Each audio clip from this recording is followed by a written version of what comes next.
Good evening, everybody. Welcome to Homecoming. Isn't this amazing? Western's given me so much over the last, like 15 to 17 years. And tonight, they give me the greatest gift of all. I'm officially Oprah Winfrey, ladies and gentlemen. It's so great to be here to be hosting a virtual Coffeehouse. For those of you who don't know me, my name's David Simmons. I'm past president of Alumni Western. I'm your homecoming chair for this year. So thrilled to be presenting virtually Canada's Best Homecoming, and I'm your host for this evening. I'm also a visiting professor in the Faculty of Arts and Humanities at the School of Advanced Studies in Arts and Humanities. I never thought I would ever get the chance to say that, but here I am. Extraordinary things happen when you're a Western alumni. It's my pleasure to welcome you all to this virtual coffee house. We're going to be celebrating all the things that are wonderful about three dynamic and tremendously important faculties in our great university. The Faculty of Arts and Humanities, the Don Wright Faculty of Music, and the Faculty of Information and Media Studies. We're so excited to be here. I'm really excited to be here. I know many of us would have rather be in London, at home at Western, but I'm thrilled to be in your home with you tonight as we take part in this event. Before we get started, I wanted to mention a couple of housekeeping items so that we can engage as best we can throughout the evening. The first is that you're going to see a Q&A feature in a chat box on the screen. We welcome you to use that. We want to make this a dialogue and a conversation. We built in some time during the live talkback that you'll experience later this evening, and we'll be able to address many of those questions in addition to the dialogue that we'll have with some of our guests. The theme of tonight was selected because it's a theme that cuts across the faculties that are hosting tonight's event. The theme is creativity. And what I'm really excited to talk about tonight and to celebrate tonight is that very soon we're launching a new joint undergraduate program in creative arts and production. We want to explore how the arts and creativity are contributing to our communities right now, even though we know that the arts are facing unique disruptions and unique struggles in society. As part of the registration process for tonight's event, we invited you to share stories with us about your creative endeavors. And at the end of tonight's program, we're going to share some social media handles and some websites that we've collected so that people around the Western alumni community can partake, can consume, can create meaning in real time with the arts and creative stories that you've submitted. The video that you're about to enjoy is a program of music, spoken, and creative acts from alumni, from students, and from faculty, including a performance by Ivan Coyote, Western's Alice Munro Chair in Creativity. Ivan is a writer, a storyteller, the author of 12 books, the creator of 4 films, 3 albums, and an international touring performer. Their new book, Rebent Sinner, was released in 2019. In 2017, Ivan was given an honorary PhD from Simon Fraser University for their writing and their activism. The other contributors are listed in order of appearance on the program. You should have received that by email yesterday. So, let's get the show on the road. I'd like to introduce a dear, dear friend of mine. I'd argue that she's the star of tonight's program. Her name is Betty Ann Yonker, and she's the Dean of the Don Wright Faculty of Music. She's going to provide an introduction for tonight's performance. It's also her last homecoming with us as Dean of the Faculty of Arts. I just want to thank Betty Ann in advance for everything that she's done for Western. She's been a true champion for the arts, for music, and for Western. And remember that at the end of the program, we're going to be joined by 2 of her dean colleagues, Lisa Henderson, Dean of the Faculty of Arts and Dean of the Faculty of Information and Media Studies, and Michael Milday, Dean of the Faculty of Arts and Humanities. They're going to provide a live, thought-provoking discussion on creativity. So, let's get started.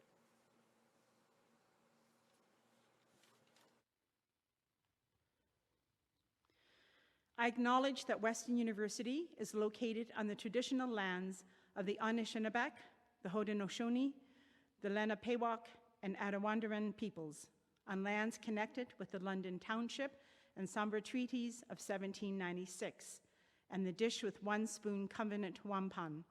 This land continues to be home to diverse Indigenous peoples, whom we recognize as contemporary stewards of the land and vital contributors of our society. Welcome to our first ever virtual homecoming.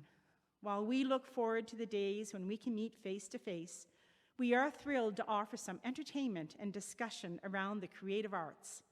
We welcome those who have joined us in the past here on campus, and we welcome those who can make this homecoming but typically cannot due to distance. This year, 3 faculties, Faculty of Arts and Humanities, Faculty of Information and Media Studies, and the Don Wright Faculty of Music, have joined forces in what is perceived as a natural collaboration. On behalf of Michael Milday, Dean of Arts and Humanities, and Lisa Henderson, Dean of FIMS, I thank you for joining us. Because it is my last year of homecoming as Dean, Michael and Lisa have graciously allowed me to provide the introduction of our event. The 3 of us are excited to be able to connect with you this evening during our live talk back. We will be sharing news of a new program that showcases the strengths of our 3 faculties.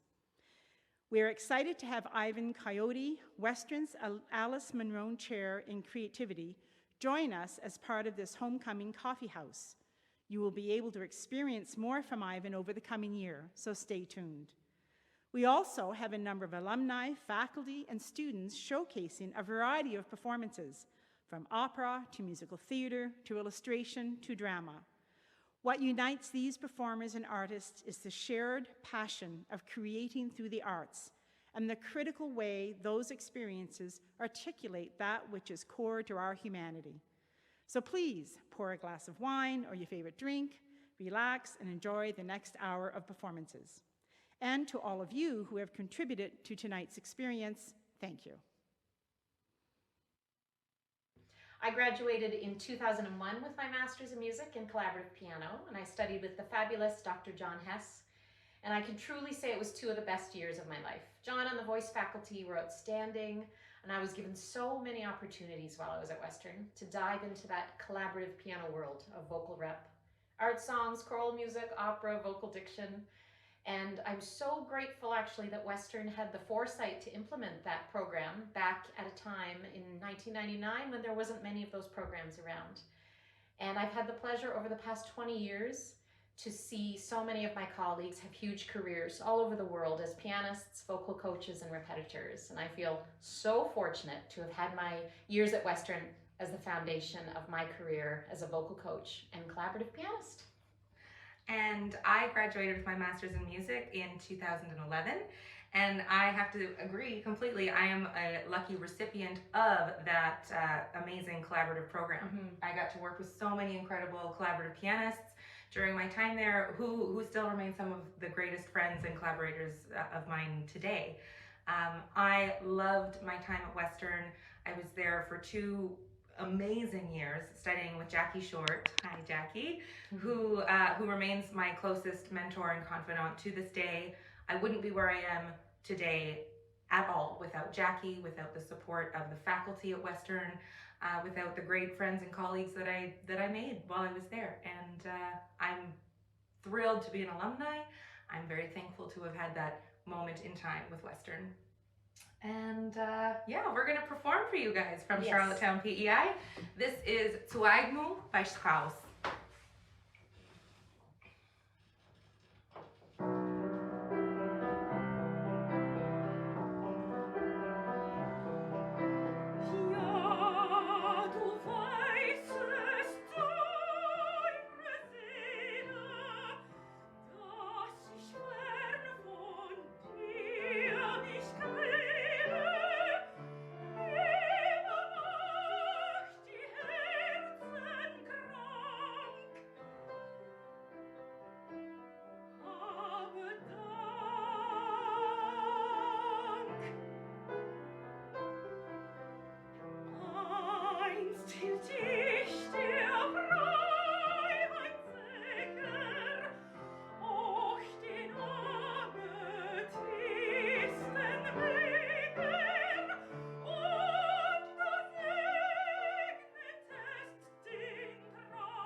Lately, we've been reminded of what an important role the arts play in our lives. In a time that has been marked by isolation, engaging in and with the arts reminds us that we are thinking, feeling human beings who, even if we can't share physical space with others, can share music in a way that helps us find and feel a sense of connection. And as we use this time to pause and reflect on what's important to us, we've seen how people are turning to music, to film, to theater, to dance, to visual art, all to provide comfort and security. Though this time has certainly been challenging for music and arts education, it has also invited us to explore new ways of creating with one another and has prompted consideration as to how we help future and current educators develop musical relationships with students and communities. This time has also reminded us that music exists all around us and that we are determined to both create and share that music with others. From impromptu performances on balconies and community sharing in parks, to live streaming and recorded events and collaborations like this one, there's something inspirational about watching artists, whether they be professionals, students, or amateurs, find innovative ways to engage in creative music making together. Online collaborations have prompted opportunities for shared experiences and for a chance to create relationships across provinces, countries, and even around the world. While I'm certainly excited to return to a time when we can collaborate together in person, I'm also encouraged by the possibilities of the future that have been illuminated throughout this time. And I hope we continue turning to the arts to help us find meaning, connection, and pathways of expression, even in times of crisis. Today, I will be reading a poem that I wrote and performed about graduation for the LOMP reading series here in London earlier this year. The poem is titled Derby. Mom busses down in a Greyhound from the Greenbelt to watch me retire from the races. We pay to eat on concrete beach. The last walk is hot and long, 1,000 degrees. During picks in our gowns, I see the 17s, flushed with frostbite, washing goose shit off their a-week tees. I do not tell them that extraordinary life will start and end here, their youth shot on stage and buried on the big hill. I think about that homecoming horse, purple coat, sprinting to the east.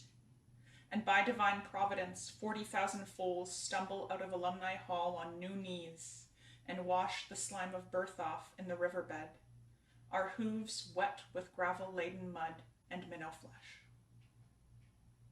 Thank you very much. Have a good homecoming.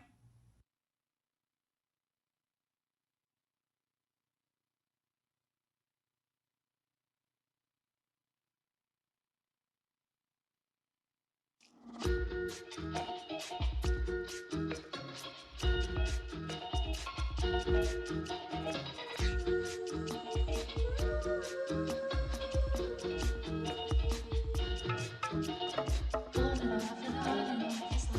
the trees, in and out, in and out,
und die Glaubensstarken in gleiche Weise sind verwirrt.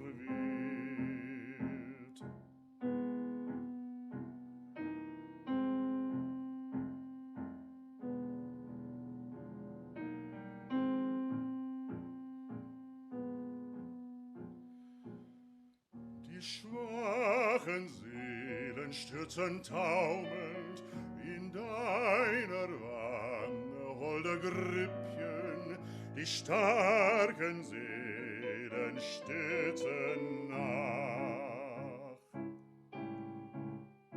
Dein Aug, das von den schwarzen Kunst geschaffen ward, lenkt aus den Wolken des Adlers Flut zu sich zurück.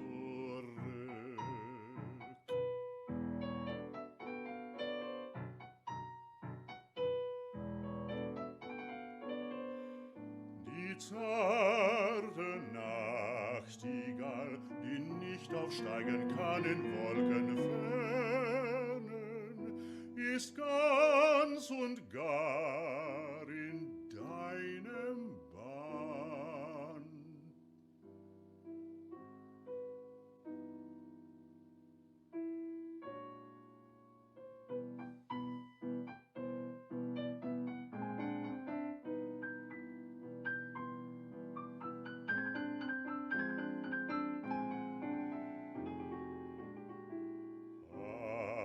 Apis vergaß deinetwillen die Morgen und die Nacht gebeten.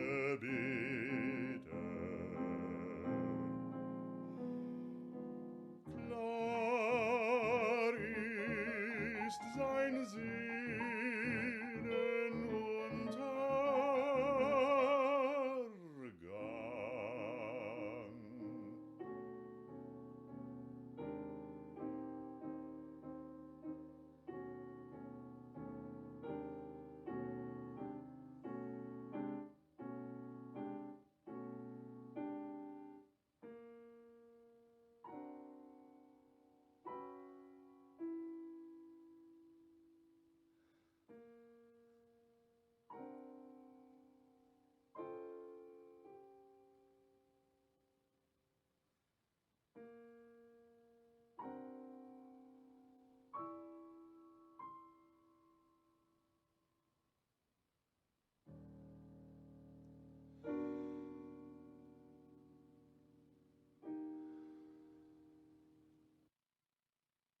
It seems fitting to be talking about your theme of creativity and about my time at Western.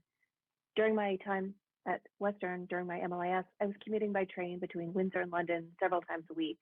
And these train trips gave me 2 hours twice a week to listen to some music and let my thoughts wander. It was during these small pockets of time that I was able to return to the long forgotten manuscript that eventually became Molly of the Mall. As any writer knows, waiting for great swaths of uninterrupted creative time only results in blank pages. Instead, writers need to seize the smallest pockets of time to put them to good use. In the spirit of that idea, I'm going to read to you today the smallest chapter of my novel, in which the protagonist quite literally charts out her precursor to the great Canadian novel which she aspires to write. Because this chapter has a chart, I'm going to present it to you so you can follow along. Given my full course load this semester, I'm not sure I can squeeze in the writing of a remarkable watershed Canadian coming-of-age novel in my spare time, as I had originally planned.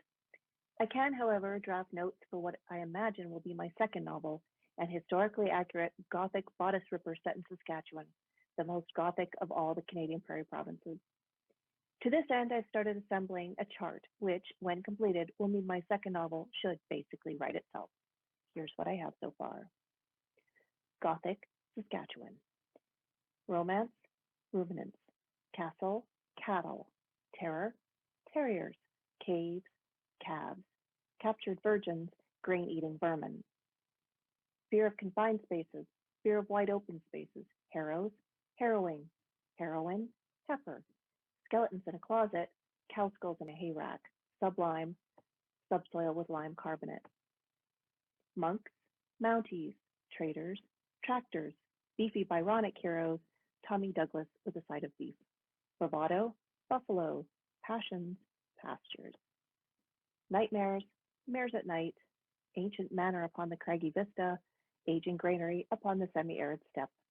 Madness, seasonal affective disorder, decay, drought, hereditary curses, cursed Herefords. Persecuted maidens, persevering milkmaids, haunted houses, fat-filled barns, madwoman in the attic, rabid badger in the woodshed, perambulating maniacs, ruminating herbivores, and last but not least, the dastardly villain and corrupt private grain trade system representatives. I believe the combination of madness, rabid wildlife, and inhospitable landscapes could help secure me a major Canadian literary prize. Thank you very much for having me. All the best. I love music and more broadly the arts in general because I think it really forces a listener and society as a whole to empathize with the lived experiences of another individual, whether that be the composer, the performer, or the artist. And I think in today's society, it's needed more than ever. Today I'll be playing Lalo's Symphony Espanol, really just a short excerpt from it, but hope you enjoy.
I currently live in the UK. I moved here last year, but up until then, I lived in London, Ontario, and was very active in the community theater scene there, which you might not realize is actually huge and thriving. It's full of so many amazing, powerful, creative voices and storytellers, and I was so proud and so lucky to be a part of that for many years.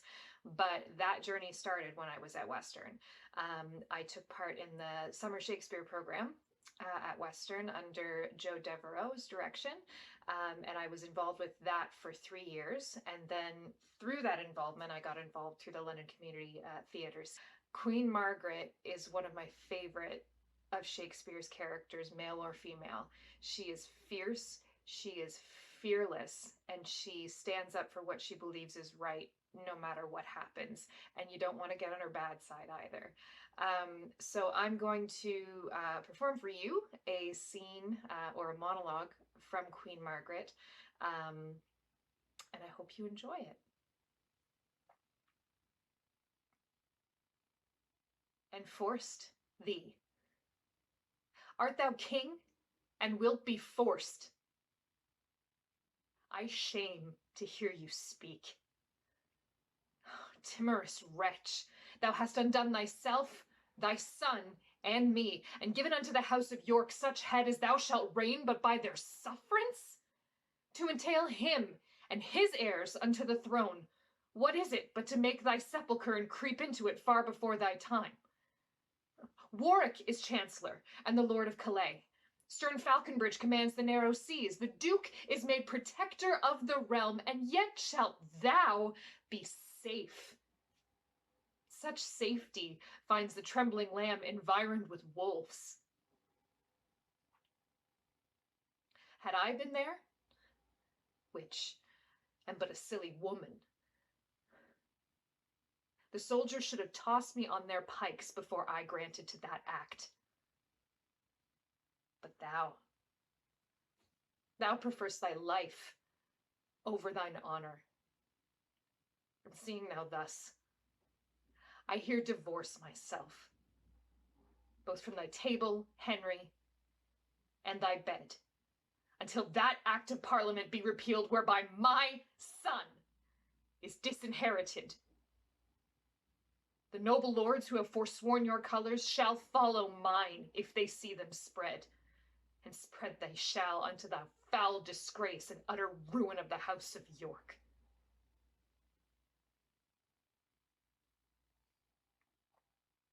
Come, son. Our army is ready. Come. We'll after them. Thanks a lot, guys. Happy homecoming. I moved to London in 1994. I was 18 years old, and I was a freshman at the University of Western Ontario, as we called it back then. I took the Robert Q from Pearson after flying in from Halifax, where I'm from, and I arrived at Saugeen Maitland Hall. During the next 4 years, I studied economics and philosophy, but I also was drawing and on the computer, designing all the time. I didn't know where this was all going to lead, but after Western, I moved to Toronto. And I thought that the best thing for me to do was to enroll into art school so that I could keep up that side of my skill set. I really enjoyed my time at OCAD, but it wasn't the right fit at that time for me. So I landed a job based purely on the strength of my design work in spring 1999. It was at that first job in 1999 where I first used a Wacom tablet. I call it that, but I believe the correct pronunciation is actually Wacom. To this day, I use a Wacom alongside my pencils and paper. I typically start with a pencil sketch and then a little bit more of a pencil detail. I'll scan that pencil, and then I'll use that scanned image as my reference in Adobe Illustrator when I digitally ink it.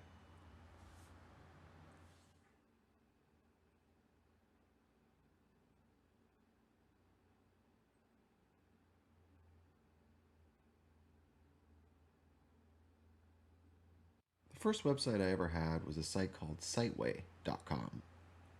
I registered Siteway.com in 1996 at the Social Science Computer Lab at Western.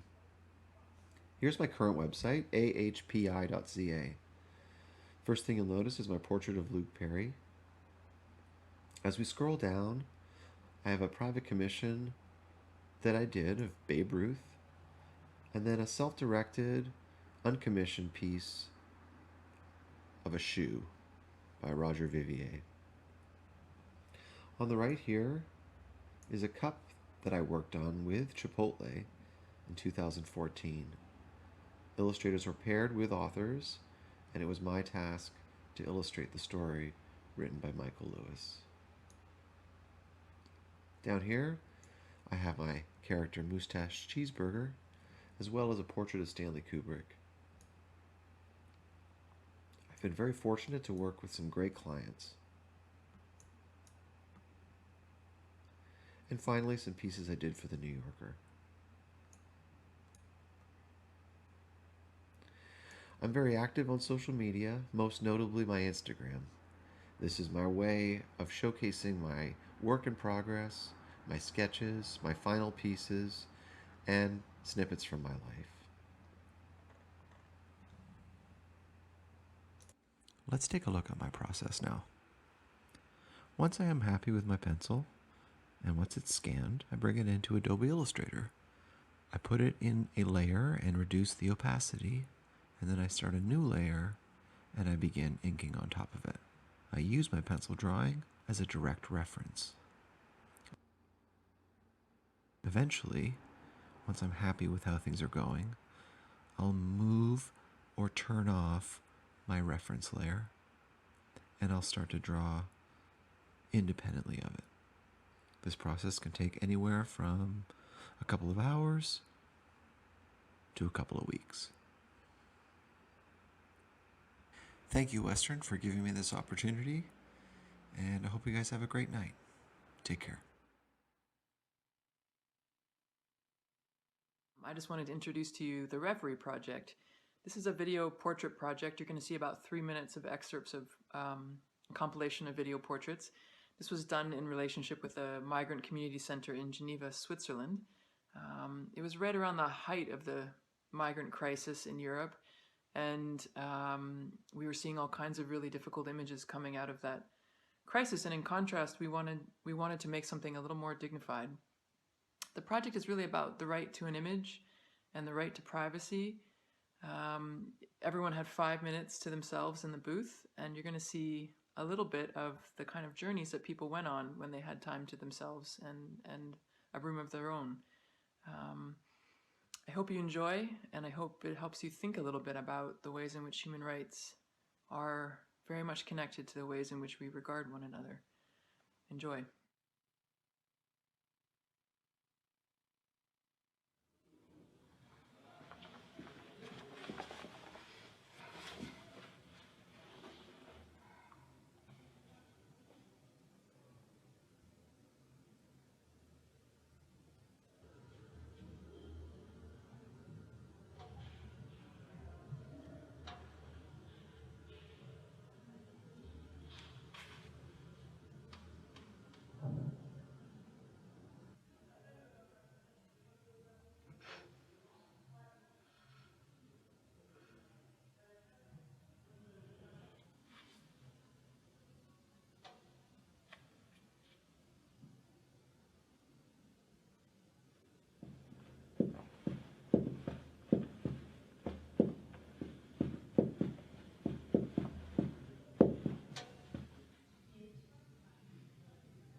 Merci beaucoup.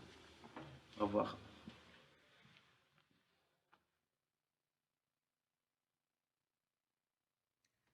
Hi there, Louise Pitre here. I went to Western from 1975 to 79 in the music department. And although I didn't end up teaching music in high school as planned, my career in the musical theater has appreciated all the training I did get at Western. Mostly sight reading, sight singing, those Hindemith rhythm exercises. Thank you, Dr. Peter Clements, who taught me music theory at 8:30 in the morning, Monday to Friday in my first year. I adored my time there, still have amazing friends I made my very first day at Western. I want to wish you all an incredible start to this year. It's going to be a different one, that's for sure. But that might mean that it will make for some pretty special and unique memories. So I would like to sing for you, You and I. It is by Leslie Brickus. It's from Goodbye, Mr. Chips. And I thought it was appropriate because it is all about a teacher. You and I have traveled far together. We've pursued our little star together. We are happy as we are together. We may never get to heaven, but it's heaven, at least to try.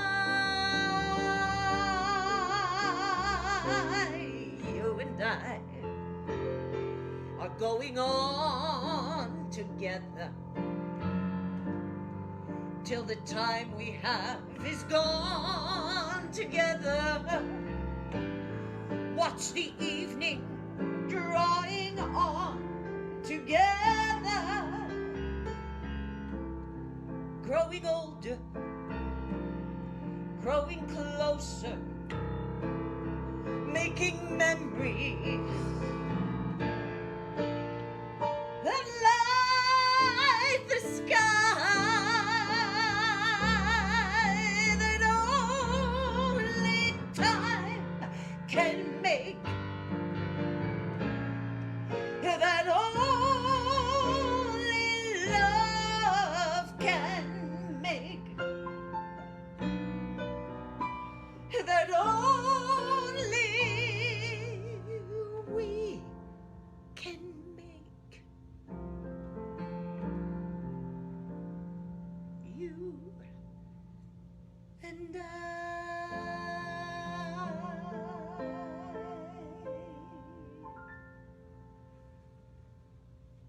Have a wonderful year. It was my job to look at a question and to think deeply about an issue that affects the Canadian media landscape. And I chose to think about podcasts, specifically investigative journalism podcasts. And I wanted to understand why they are so effective as a format when it comes to engaging large audiences on very complicated, challenging, tough social issues. So the way that we did this was that I got to work with a wonderful class of 17 graduate students from FIMS, and I created a course called Podcasts and Perspectives, plural. So we came together every week. We listened to 2 specific podcasts and we discussed them in depth. The 2 shows we listened to were called Finding Cleo, Missing and Murdered Finding Cleo from CBC Podcasts, as well as In the Dark Season 2 from American Public Media. They're both very narrative, story-driven. One is about a little girl finding Cleo, who was taken from her family, a Cree family in Saskatchewan, and adopted into an American family. And it's the true story of her siblings decades later trying to find her. And In the Dark is about a man named Curtis Flowers, who is a Black man in a small town in the States, who was tried 6 times for the same crime while maintaining his innocence the whole time.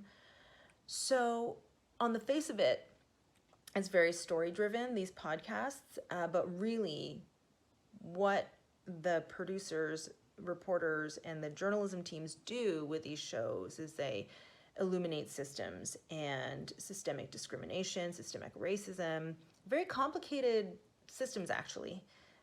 For Finding Cleo, it's about not only the legacy of residential schools and the 60s scoop, but the, ongoing separation of Indigenous children from their families through the child welfare system and the history of that.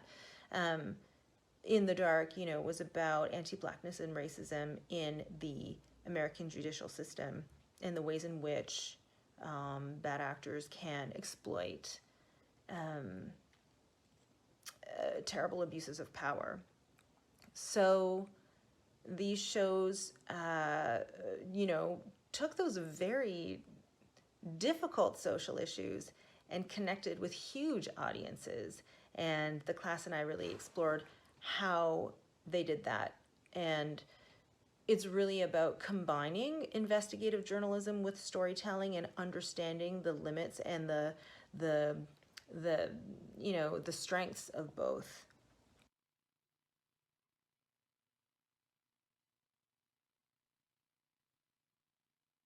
So since graduating Western, I've also done many things. I moved to the UK, specifically London, England, for a year to do my master's at the Royal Central School of Speech and Drama, which is a big theatre school. Judi Dench went there, so did Jon Snow from Game of Thrones and Taylor Swift's boyfriend. A lot of cool people. I also traveled a lot and trained with a bunch of really cool artists. I'm currently back in Toronto, where I'm starting my PhD in information and knowledge media design while still working as a professional artiste. Now, back before I moved to England, one of my plays, which is called We All Got Lost, which I actually wrote in my third and fourth year of undergrad in class, shh, don't tell anyone, premiered at the Hamilton Fringe and won a bunch of awards, including the Best of Fringe and New Play Contest. And it was picked up by a professional theater for a summer 2020 production, but something happened called the coronavirus. I don't know if you've heard of it. Perhaps you have. So I thought I'd put a little clip in here for you of that show because we're all missing live performance so much right now. Where are we? What the hell is going on? The dust has only just began to fall. Crop circles in the carpet, sinking feeling. Hide and seek. Chains and sewing machines. All those years, they were here first. Oily marks appear on walls where pleasure moments hung before the takeover, the sweeping insensitivity of this still life.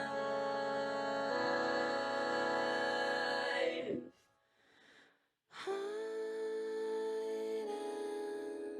and seek.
February of 2017.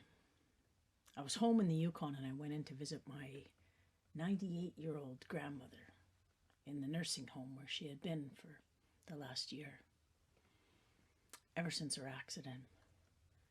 It had been a few months since I had seen her. It was about 8 p.m. It was dark and very cold outside, like Yukon cold. Like I think it was minus 37 degrees Celsius that night. So they had the heat cranked right up inside the nursing home. I was sweating immediately in my unzipped parka as I made my way through the maze of hallways, through the dining hall, and into her little hospital room. She was asleep, and my heart twisted in my chest at the sight of her lying on her side with her back to me, her floral nightdress pulled up to reveal her unbearably thin and bruised legs, and her diaper. She woke up as soon as I sat in the squeaky rolling chair next to her bed. "It's you," she said. "Oh, look at you. My beautiful boy. Come sit, sit." She sat up. She patted the mattress beside her withered thighs, pulled her nightdress down a little, but not far enough, like not all the way. I sat down beside her, and the plastic sheet on the mattress crinkled under us both. "My beautiful, beautiful boy," she kept saying that over and over again. "Look at you, you're so handsome. Oh, you've always been so handsome, you know, and I'm so glad you're here to visit me." She reached out a pencil-like arm, and she pulled my head down to what was left of her once very ample chest. She was stroking my hair, like the cupping my cheek, but you have to understand she was never very physical before with any of us. But she's changing. My Uncle Rob, he had warned me about it on the phone a couple of months ago. "She's getting cuddly," he said. "Oh, it's very weird and I'm against it, and she's slipping a little mentally too," he said. "Certain times of the day, has something to do with maybe her medication schedule, her meals, her blood sugar. I don't know. She's getting confused easily," he said. "She's not recognizing some people some days, you know, so don't take it too personally, you know, if she gets you confused with one of the staff, maybe, or something like that." He said, "It's not about you." So I thought, I wonder who she thinks I am right now. Like, does she think I'm my Uncle Rob, or maybe my dad, or one of my boy cousins? We all kind of creepily, vaguely resemble each other, especially on my father's side of the family, right? So I thought, it doesn't really matter who she thinks I am right now in this moment, because she appears to be very happy to see whoever she thinks I am in this moment. So I just hugged her back, you know. She seemed so small. I didn't know when that had happened. She felt like she was made out of bird bones and tissue paper. "My beautiful, beautiful boy." She kept cooing that over and over again. And then she looked me, she stopped, sort of sat back. She looked me straight in both eyes like that. Both of her papery palms were still cupping my cheeks like that. She said, Is that what I should call you? Huh? Do I? Do I call you my beautiful grandson or my beautiful granddaughter? Oh, never can know with you. I said, "Hi, Gran. It's really nice to see you."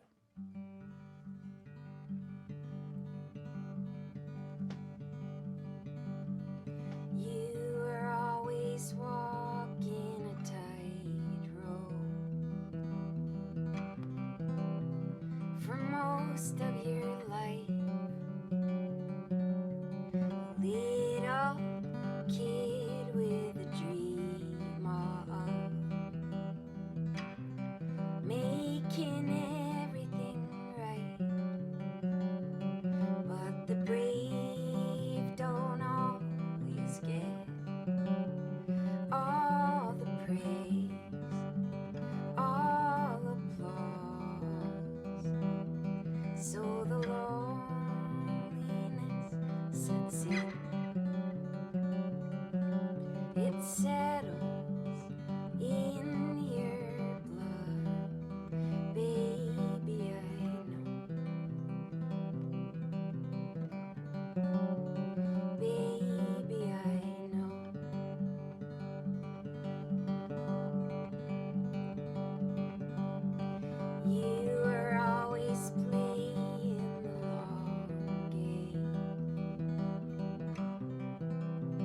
for most of your time, forgiving everyone's faults again, every day and every night. But the givers don't always get all the praise, all applause. So the tiredness sets in. It settles in your blood, baby, I know. Baby, I know. Time moves you on. Carry on. Carry on to the place we belong. Carry on. Carry on. Baby, I know. Baby, I know. Baby, I know.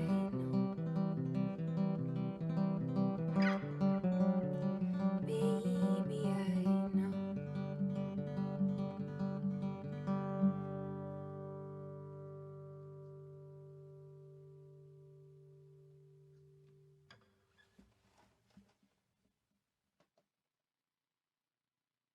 When I was in FIMS, one of the most formative lessons that I learned was that visibility means power. And sometimes those who are in positions of power, they control the narrative. And that can sometimes be harmful towards other people, especially if they are from marginalized communities. And I think a lot about this power dynamic, and it informs a lot of my work today, because a lot of my work today revolves around creating representation and visibility. And to me, it's a form of protest against existing power structures and forms of oppression that marginalize and silence people. There was a lot of things in my intersectional identities that always made me feel like I didn't matter, and that always made me feel unseen in relation to the larger and more dominant conversations that were happening in mainstream media. Whether it was my gender identity, whether it was my sexuality, my ethnicity, my culture, my religion, my experience with body image, all these things intersected and they really didn't make any sense. My identity just did not make sense because there were all of these like forces, or there were all of these aspects of me that kind of went against the dominant narratives that were happening.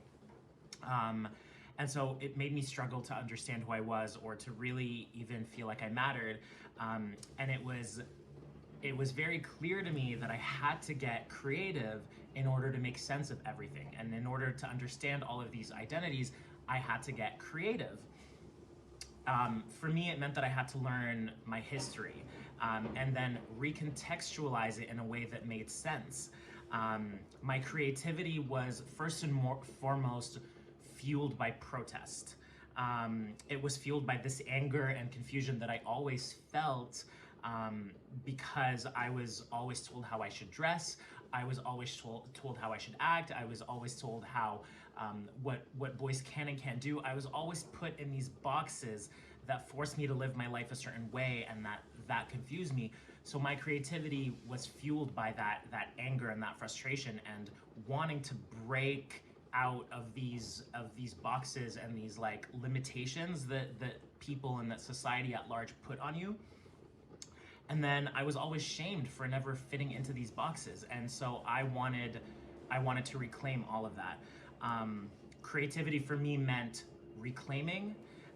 It meant creating new spaces, and it meant that understanding that if people have something negative to say about what you are doing, that it just means that it's not a bad thing. It just means that you are creating those really important conversations and those really important narratives that need to exist, and that they go against what everyone else is telling you should do.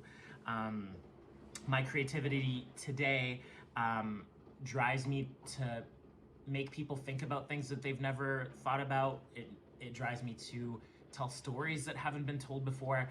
And first and foremost, it drives me to help make sense of myself and help other people make sense of themselves. So that is what creativity means to me. And my time at Western definitely helped me kind of laid the foundation to all of that. So it was really an incredible time. Thank you for listening, and happy homecoming. Hello everyone, my name is Phil Glennie. I'm a proud alumnus of Western's MA and PhD English programs. Happy homecoming everyone, happy virtual homecoming. Today I'm going to play a cover, and this is a cover from an album called In an Airplane Over the Sea by the band Neutral Milk Hotel. I hope you like it.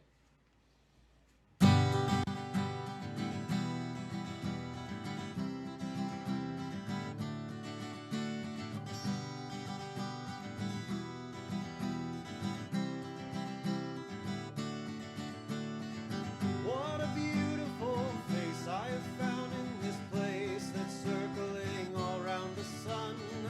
What a beautiful dream that could flash on the screen in the blink of an eye and be gone from me. Soft and sweet, let me hold it close and keep it here with me.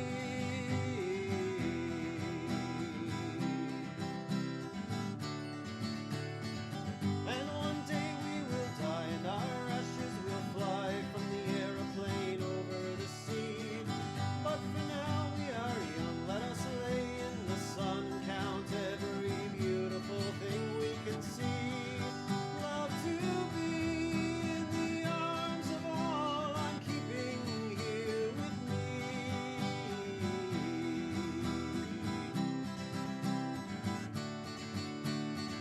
What a curious life we have found here tonight. There's music that sounds from the streets. There are lights in the clouds and there's ghosts all around. Hear her voice as it's rolling and ringing through me. Soft and sweet, how the notes all bend and reach above the trees.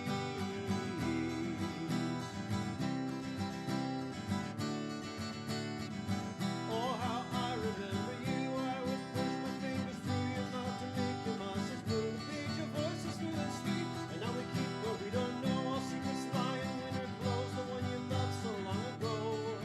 Now you don't even know his name. What a beautiful face I have found in this place that's circling all around the sun. When we meet on a cloud, I'll be laughing out loud. I'll be laughing with everyone I see. Can't believe how strange it is to be anything at all.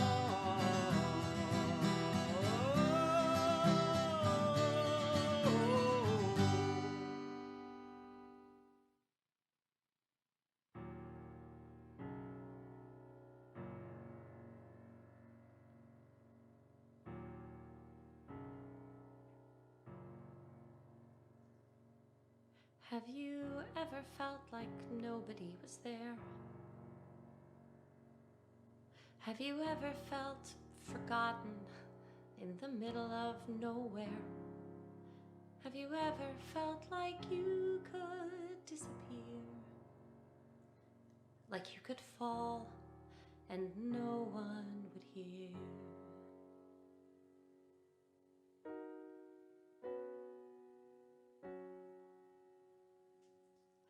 Well, let that lonely feeling wash away. Maybe there's a reason to believe you'll be okay. 'Cause when you don't feel strong enough to stand, you can reach out your hand. And oh, someone will come running, and I know they'll take you home. Even when the dark comes crashing through, when you need a friend to carry you, and when you're broken on the ground, you will be found. So let the sun come streaming in, 'cause you'll reach up and you'll rise again. Lift your head and look around. You will be found. You will be found. You will be found. You will be found. You will be found. When I think of my time at Western, the education I was getting in and outside of the classroom, the memory is actually of the people that were there with me.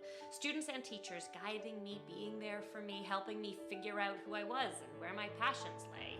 It's the people that made my time at Western so special. Both the fleeting friendships I had while I was figuring it all out, and the lasting friendships that I still cherish today. Even when the dark comes crashing through, when you need someone to carry you, when you're broken on the ground, you will be found. So let the sun come streaming in, 'cause you'll reach up and you'll rise again. If you only look around, you will be found. Even when the dark comes crashing through, you will be found. When you need someone to carry you, you will be found. You will be found.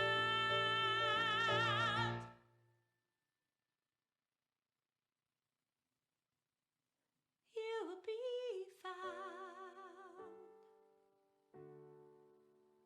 Thank you, Western, for inviting me to be a part of this Homecoming 2020. For 4 years, I really did not feel alone.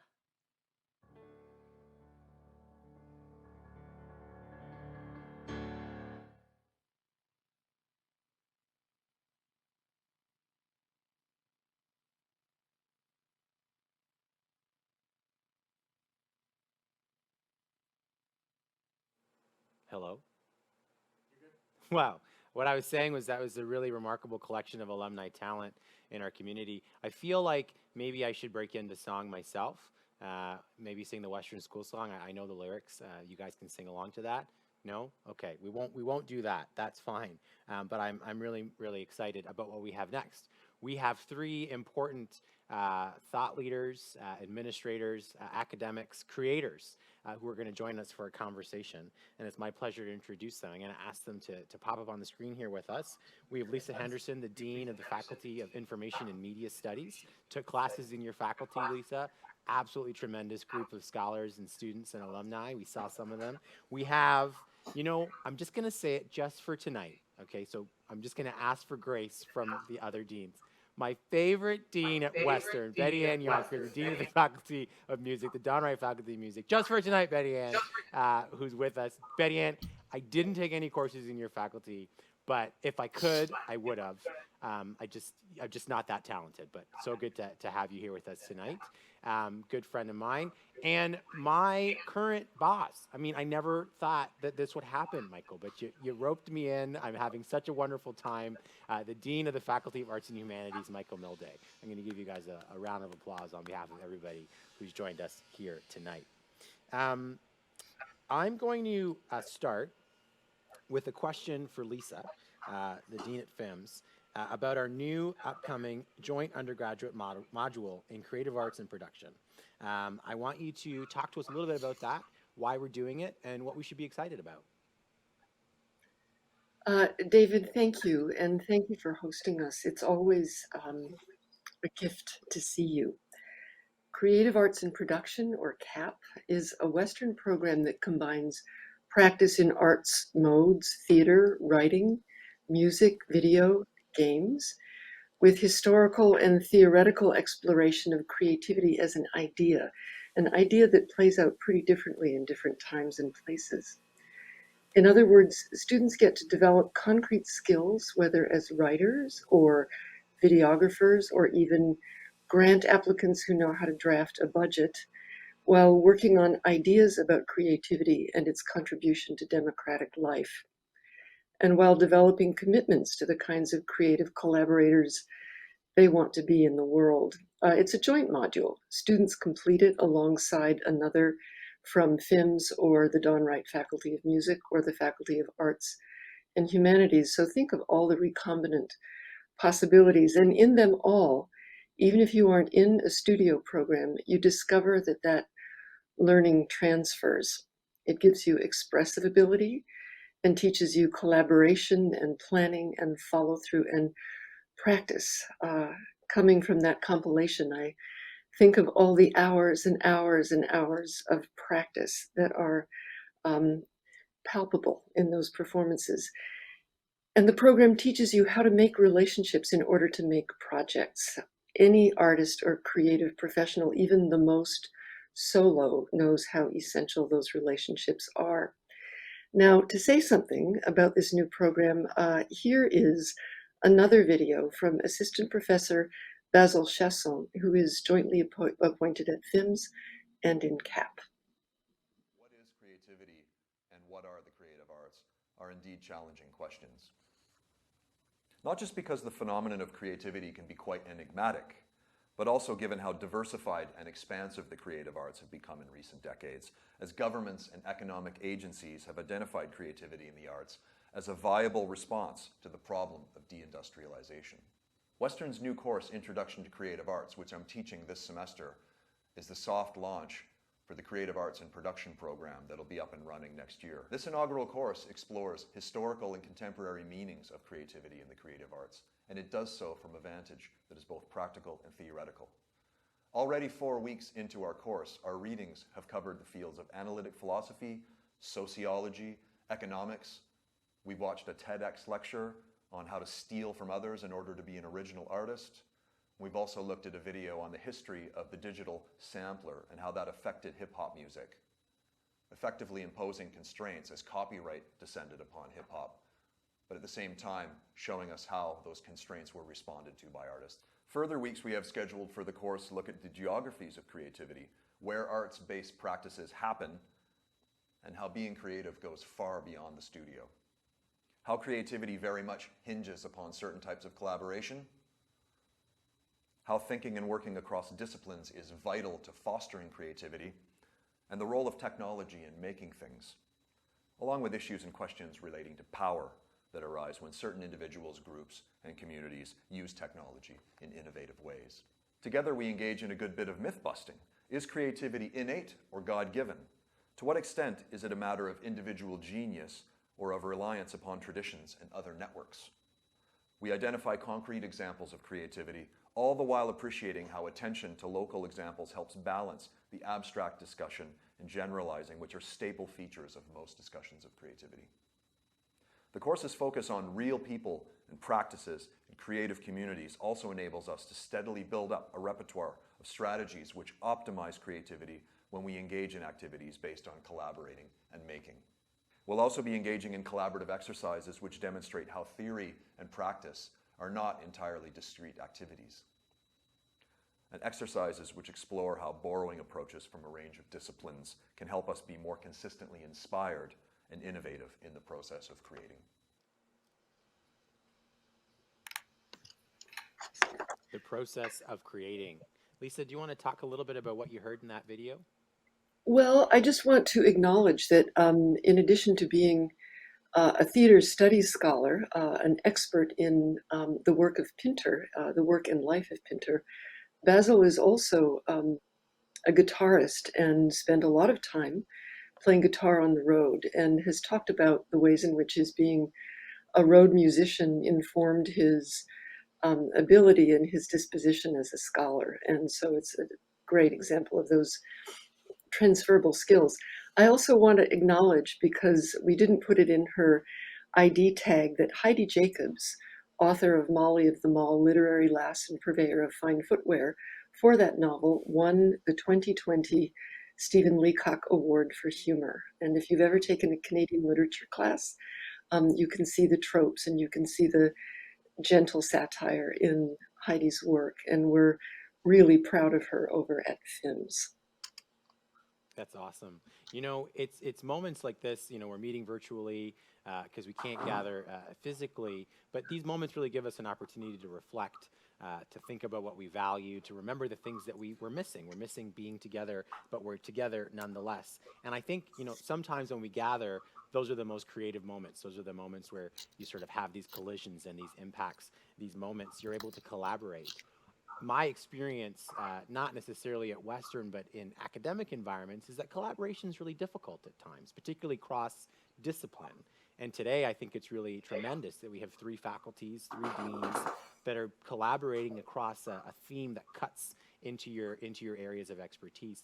Betty Ann, Michael, do you want to talk to us a little bit about what you see as the promise of this collaboration and why you're excited about it? Maybe we can start with you, Betty Ann. Sure, thank you. Thank you, David. Collaboration in the creative arts in this particular module that we put together, it's going to allow students to really learn about the various aspects of arts processes and productions. The process and product, the roles each of us play, the dance, so to speak, the way we engage with each other, foster respect, community, relationships. This increases the students' ability to collaborate in informed ways, enough to know when they step back and allow others to do their work, when to come partway in support, or when to step forward and dig into one's role throughout the whole process. Awesome. Dee Milday, do you have thoughts about this? Yeah, David, thanks, and thanks for hosting us too. I'm glad to be your boss. It's a real pleasure. In this program, we are going to collaborate with one another in the ways that Betty Ann just described. But I think it's also important for us to point out that one of the things that unites all of our faculties is the commitment to engaging with the community outside the university. We all do that in our own unique ways. People don't think necessarily of some of the arts and humanities disciplines as being out in the community. I think my colleagues in FIMS and music are sort of more obviously out there. But clearly when you think about things like theater or visual art, they're out in the community. But I think creativity is a larger concept than that. And what we see is as we collaborate, as we work together, what we're going to get is, in fact, this connection between us and then out into the community and then being re-enriched by connecting with the community. So a huge collaboration within a university and then, of course, reaching out into the community. Dee Milday, it's interesting that you would bring that up. You know, last night we had an experience at SASA where we talked about the creation of meaning in public and the way that that's sort of expressed through different forms of creativity. You know, we talked about, you know, Patrick was with us, he talked about that in visual arts. I think you can hear that in music and song as we saw in some of the videos tonight. And when I think about sort of the study of culture, obviously that would find its home in arts and humanities in a lot of respects. What thought do you have around our opportunity to creatively talk about culture, to challenge culture, and to maybe even shape it in ways that may not be as expected as we might think through music or through journalism or production that we'd see in films? Okay, that's a great question. I'm going to steal liberally from your talk last night and really focus on the issue of narrative. So much of what happens in culture is about stories, about the stories we tell and the way we tell them. And we tell them in all sorts of different ways. Novels, plays, movies, those are all the obvious ones. But I think we tell stories in the political realm, in the philosophical realm, in the visual art realm. These are all the things that tell us who we are. They situate us as the people that we are, as the experiences that we have. All those things are interpreted through these stories. And the various disciplines that we have in our 3 faculties come at these things from quite different ways, but they have, I think, the same purpose, which is to help us to articulate what is actually going on in the stories that we have around us. And so I think we have a lot to contribute. It's by stepping sometimes out of the immediacy of the stories that we're living and by reflecting on them and using the tools that we bring in from the different disciplines that we can think about the possibility of change in new and novel ways. Creativity in different ways that I may live that or express that.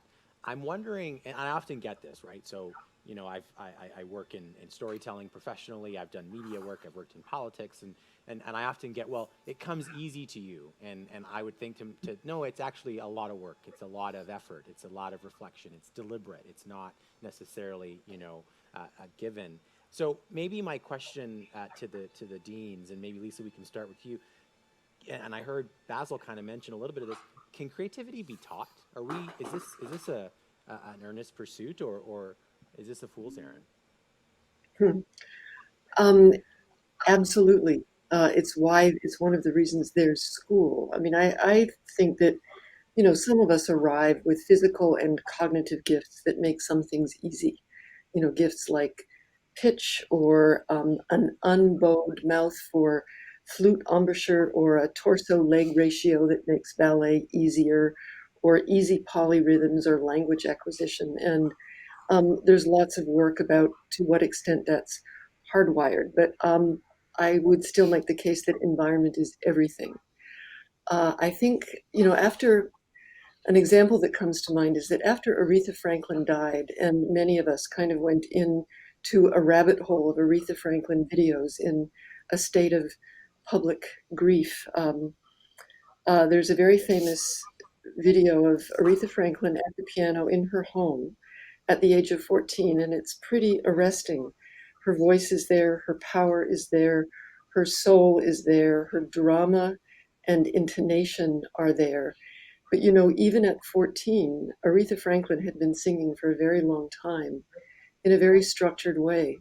You know, she learned to sing in church. She learned to sing with very demanding choir directors. She learned to play piano. She was in her father's church. Her sister is also a very accomplished singer, though not nearly as well known. And so when you hear that continuity between a 14-year-old and an adult singer, you think it's God-given. And there is a story about that too. But Aretha Franklin came of age in a context where practice was familiar to her, where value was rooted in singing and in preaching, where you learn to blend your voice, not only to sing solo, but to blend your voice in a deep way. And you know, there are whole societies that expect that of young people. We expect it of young people when it comes to speaking. You know, we correct their speech, you know, given the rules of the speech communities they're in. And sure enough, we expect that kids need to learn to speak, and they do. And they speak grammatically by the standards of their speech communities. But we let them, unless maybe you're Betty Ann, you know, we let them sing however they do. We let them draw however they do. We don't expect them necessarily to become singers or drawers, though we do expect them to become speakers. But if you grow up in a place where, in fact, you are expected to learn to sing, more people do it. It's not something that only special people do. If you grow up in a place where more people are expected to learn to dance, they do. So I have to come back to environment and to the social collective that invites people to cultivate skill. I think that skill is one of the most human things that there is. It's such a gift to have skills. They enable mastery. They enable us to interact with each other. They enable us to recognize others, and others recognize us. So yes, creativity can be taught, which is not to set aside the kinds of physical or cognitive gifts that people sometimes bring with them. And I'll admit, I was raised in a religious family, and my brothers, you can look them up. They both can sing extremely well. My grandparents can sing extremely well, and it was they were raised in church. They sang in the choir. My brother's now a recording artist. Betty Ann, I think if I did a vocal audition at Don Wright, I would not have been admitted, We can all speak very well because we're raised in an old tradition, but I sing terribly. So I'm challenged by this concept that creativity can be taught. Do you, Betty Ann or Michael, can it be taught? What's your perspectives on this? Well, David, if I was dean, you'd be accepted. I do think that I think of creativity as nurturing, drawing out of, providing spaces, opening places for students to be able to play, to explore, to converge, to diverge, to take risks, to make mistakes, and to move forward with the deeper insights and understandings that you've gained. It's a constant problem solving, framing and solving and finding. But I think we all have the potential to be creative, but it's, as Lisa said, it's the environment that we open up the spaces and allow students to explore and then to critically reflect on those decisions that they've converged on, which informs them when they go out and explore and diverge again and take risks. So it's a continuous process, and it's for us to provide that space and to provide insights of what we know from our own disciplines and our own informed subject areas. Give us controversy and be a contrarian? I don't think so. Not on this one, David. I think one of the things I like to think about in terms of creativity is the notion of craft, right? And the notion of practice. Again, I'm a philosophy professor. You don't tend to think of philosophy as a craft, but I'm here to tell you that it is a craft. Yeah. And we all come, a famous person once said, everyone's a philosopher. But you have to hone your skills, right? And you have to develop those talents.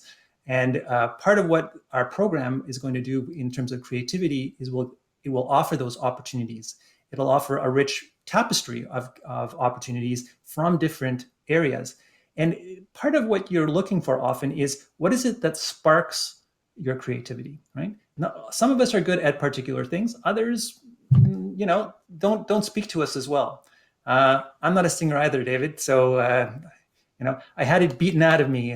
My culture was not a singing culture, which is so sad. But, I had sort of an interest in philosophy, and I found people who fostered that. And that's what we want to offer students when we're talking about creativity is, so where is the venue? Where's the venue that's going to speak to you? What is the material that is going to take your native skills and move it to another level? And one of the things that comes also with craft, though, and I think that's one thing we want to stress for people, and I got this lesson from Ivan Coyote, actually, is that every artist needs a work ethic. You have to work it. It's one thing you said yourself, David. It's not it looks easy, but it only looks easy because you've worked really, really hard at it.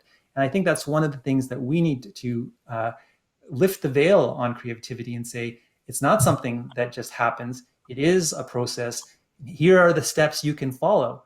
You may find your own steps, but here's some steps that you can follow and engage in the process. I think that's a really important thought. We have about 2 minutes left. We actually have a minute, but I'm adding a minute because I'm in charge, so why not, right? I want to ask you, it'd be irresponsible of me not to bring this up. I think we're in a moment where we're apart, but where some of the challenges of society have been brought into acuity, and I think some of the themes that we're wrestling with are around justice in the many ways that it manifests itself, whether that's race, whether that's gender, whether that's sexual orientation and expression. Can you talk to me about the power of creativity in tackling those issues? I know I found my voice at Western and got great comfort in being a part of the academic and cultural community on campus. What's your hope for what contribution creativity can make in some of the urgent and immediate challenges facing our community? I'll let anyone start. Well, if I start, what I hope is that people commit themselves to the idea that there are things you can do with people that you can't do alone, and that you get really good at finding people and finding new groups all the time. And I think sort of expressive energy will fuel those relationships. We came off that compilation of videos. I wasn't quite sure what to expect. I'd seen bits and pieces of each. But I thought I'm going to have to gather myself because they were really moving, and the sequence of them was really moving. And, I'm accustomed to being a little more hard-headed, but that kind of opening that expression brings for finding the things that you can do better with others. Yeah. Betty Ann, Michael? Well, I think, David, I think the creativity and our potential as human beings to be creative is going to be critical and will continue to be critical. That notion of engaging with others, to think of ways to do things differently, to be respectful, to be inclusive, to allow one's own voice to come through in creative processes and products. You know, I think it's just going to be critical that we get outside those boxes and those rule-abiding places that shove us back into places that are not healthy. And I think the creative force within the human race is going to help us survive. Michael, you get the closing thought on this. Okay, that's a tough one. I just think one of the things that we need now more than ever is being brought together. We've had plenty of divisiveness, plenty of experience of divisiveness. And I think the arts, the ones that we share, whether it's communication or music or philosophy or whatever, are all avenues for bringing people together. They tell us stories in different ways that can connect people. And I think what I'm hoping for is that as the students come through and as we have new generations, they will use the creative potential of these disciplines to connect people and to bring us together rather than to find ways to divide us.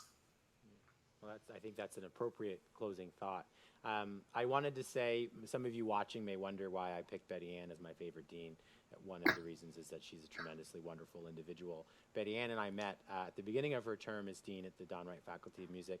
I had no appreciation for classical music. I don't know if you remember this, Betty Ann, but we were having dinner and I shared my introduction to the TSO and to the New York Philharmonic and not being able to follow and understand some of the expression. And you coached me through how to consume and look for some of the things that I might look for in philosophy, or I might look for in media, or I might look for in story, in the story of classical music. And I appreciate that. That was a trigger moment in our relationship. We went on to do a couple of projects together, and I just think you've been a tremendous dean for the faculty. You've helped rebuild the faculty physically, culturally, in so many ways. And for those of you that don't know, Betty Ann is finishing her term as dean at the faculty, and I've appreciated you as an alum who didn't study there but watched its growth. So thank you for what you've done and the contributions you've made to Western at your last official homecoming as one of our deans. As I we'll mentioned, miss you terribly. Yes, we will. Yeah. David, it's the group of deans here at Western. It's a special group of people, and it helps each of us foster. So. Yeah, it's wonderful. I get to say that as faculty. Thanks, Michael. As I mentioned at the beginning of the program, during the registration process for tonight's event, we invited our alumni to share their creative endeavors with us. As promised, we're now going to show social media handles and websites collected so that you can explore creative works by your fellow alumni. We'll also email this information to you following the event with a recording of tonight's program. My fellow Western alumni, thank you for joining us tonight for our first ever virtual coffee house. We hope that you enjoyed it. I want to thank the deans, Michael, Lisa, and Betty Ann, for your commitment to tonight, your contribution to tonight, but your commitment to a tremendously promising program that's going to promote the power of creativity and production. As your homecoming chair, I also want to promote that today is a kickoff for events that are happening all weekend. We have a lot of programming that's going to happen Saturday as well as Sunday. Visit the website for more details. You may want to check out tomorrow's Western Stories and Songs, where we will have talented acts from across the spectrum performing, the Macaulay Boys, Genevieve. We have a group, I think they're called Loud Luxury. You may want to register and check them out as well. It's going to be great. Genevieve Fisher, the Macaulay Boys, Rick McGee is going to be at that event tomorrow as well. Please join us. You don't want to miss it. It's at 8 p.m. Eastern Time. Stay purple, stay proud, stay safe, wear your mask, wash your hands, be creative. Good night, everybody.